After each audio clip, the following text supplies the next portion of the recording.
Yeah.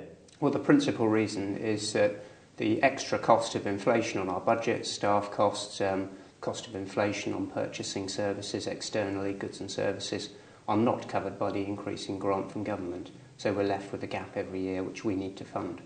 Okay.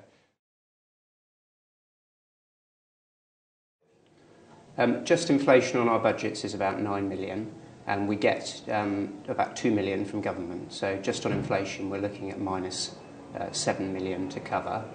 We do have the ability to raise council tax, and that closes the gap a little bit, but we're determined, unlike our predecessors, to keep those council tax increases as low as possible. So there is a big gap to fund. But then in addition to that, the government asks us to do extra things, and often it doesn't give us the money to do that. So in addition to that 9 million extra in inflation, we've got about 3 million extra in costs from additional government initiatives that we have to fund. Well, the way the government works it out, it's a very complicated formula, but they, in support to our revenue budget, they give us about 100 million a year. The balance, about 80 million, is raised from council tax. So they're giving us 2 million on that 100 million, which is about 2%. So if inflation, staff inflation is about 4%, the inflation on our procurement, our purchasing is broadly similar. It's clearly not matching those additional costs. What would be fair?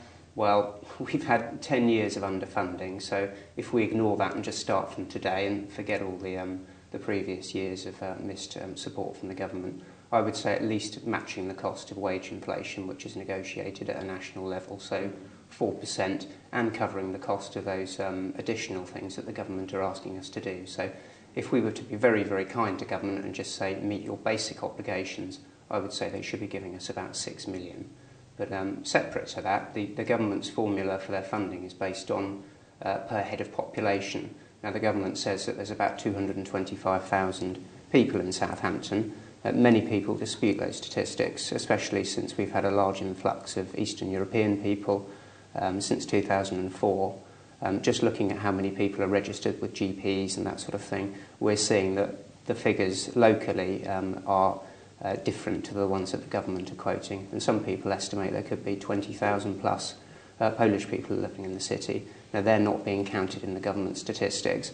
So if we were to get a fair figure for the number of population in the city, we could be, there could be another 4 million or so, £5 million that the government perhaps should be giving us.